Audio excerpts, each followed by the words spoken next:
Trátase do segundo pleno extraordinario forzado polo PP e o concelleiro non adscrito Matías Cañón, aínda que desta volta con menos expectación entre a veciñanza. Na sesión, a oposición volveu exixir ao goberno a retirada do plan de tráfico da zona residencial, tamén a paralización das sancións, lembrando que xa van unhas 10.000, e a creación dunha oficina informativa para a veciñanza. Nos cada día topámonos con máis veciños no camiño que nos dan queixas porque aquí non se están atendendo o que son as multas que lle chegaron.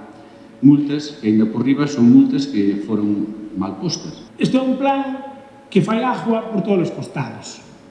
E ustedes, o único que ven de beneficioso neste plan é o fin lucrativo que ten e os cartos que recaudan con el. Sobre a atención ás persoas sancionadas, Cañón cuestiona o sistema, tendo en conta ademais que nestes momentos non hai ningún axente da policía local na illa. Quen atende isto? Está usted capacitado para darlle asistencia xurídica á xente que van a reclamar unha multa? Pero o alcalde apunta que ante a falta de policía local, o persoal municipal está ao servizo de quen o precise. A primeira planta do Concello, calquera tipo deste motivo, pois estáse resolvendo sen ningún tipo de problema.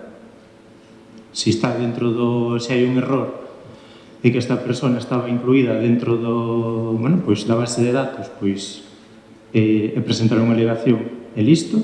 O goberno bipartito rexeitou retirar o plan, o alcalde apuntou que xa se xestionaron 10.000 matrículas. Recoñeceu erros de transcripción por parte do Concello ou das persoas solicitantes de autorización do vehículo, reducindo as multas erróneas a menos do 1%. Reconócese que están mal postas, por eso se fan as alegacións e se axuda a toda, pois os veciños e non veciños, sobre todo non son veciños, porque xa os digo, son todos de outras partes e se está axudando sen ningún tipo de problema. Pola súa banda, o BNG, ao igual que xa fixera na primeira sesión extraordinaria, acusou a oposición de forzar estas convocatorias para crear tensión política, non para buscar solucións. Mais aínda, lembrou o tenente alcalde, tendo en conta que o pleno non é órgano para tratar este asunto, como xa indicara o secretario. Cada pleno ten un custo para a veciñanza de aproximadamente 1.500 euros.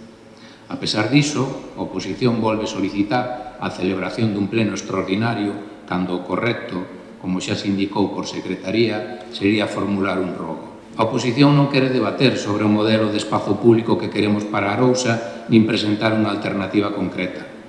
A oposición busca xerar tensión política. Ao mesmo tempo, o alcalde abriu a porta a estudar un reforzo da sinalización na zona residencial. Sobre a falta de policía local, nestes momentos en cadro, o socialista avanzou que hai 2 prazas a piques de cubrirse.